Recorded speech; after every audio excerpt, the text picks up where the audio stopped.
एक समय की बात है जब भगवान बुद्ध अपने शिष्यों के साथ एक गांव में भ्रमण कर रहे थे।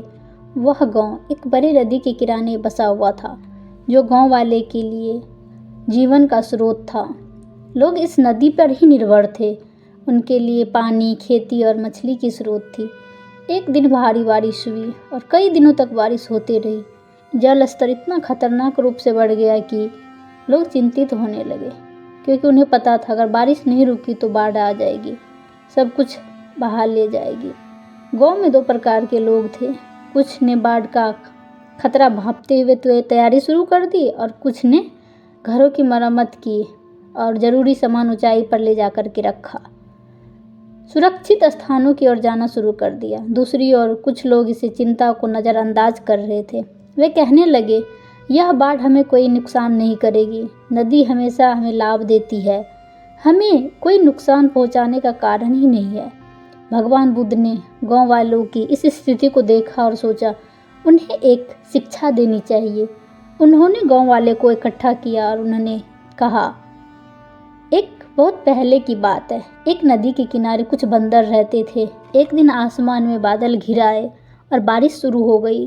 कुछ बंदर जो समझदार थे, उन्होंने जल्दी से पेड़ों पर चढ़कर खुद को सुरक्षित कर लिया, पर कुछ बंदर सोचते रहे कि यह बारिश जल्द ही रुक जाएगी। वे आराम से बैठे रहे। थोड़ी बाद नदी में बाढ़ आ गई और वे बंदर सुरक्षित स्थान पर नहीं गए, बह गए। जो बंदर पहले ही सुरक्षित स्थान पर पहुंच गए थे, वे बच गए।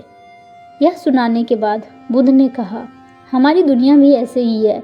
समस्या और कठिनाई जीवन का हिस्सा है।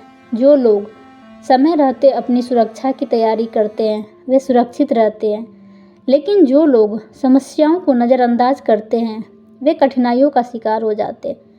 इसके बाद बुद्ध ने शांति से कहा, हमें ज़रूरी है कि हम आने वाले खतरों को पहचानें और उसके लिए तैयारी करें, न कि मुसीबत आने का इंतज़ार करें। इसके अलावा हम जो भी कठिनाइयाँ हो, एक दूसरे की मदद करना हमारा कर्तव्य है। जो दूसरों की मदद करता है, वो स्वयं भी मजबूत और सुरक्षित होता है। उनकी बातों का गहरा प्रभाव गांव वालों पर पड़ा। अब तक बाढ़ की चिंता नहीं कर रहे थे, लेकिन बुद्ध की बातों को समझने के बाद उन्होंने तुरंत तैयारियां शुरू कर दी।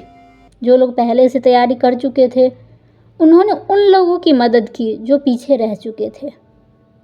कुछ दिन बाद भारी बाढ़ आई, लेकिन गांव वाले सुरक्षित थे, क्योंकि उन्होंने समय से पहले ही तैयारी कर रखी थी, एक दूसरे की मदद भी की थी।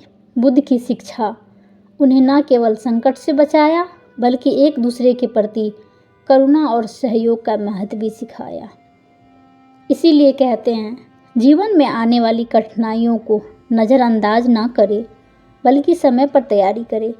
करुणा और सहयोग से हम न केवल खुद को बचाते हैं, बल्कि दूसरों को मदद भी करते हैं। यदि ये छोटी सी कहानी महात्मा बुद्ध की अच्छी लगी तो लाइक, शेयर एंड कमेंट करें। धन्यवाद।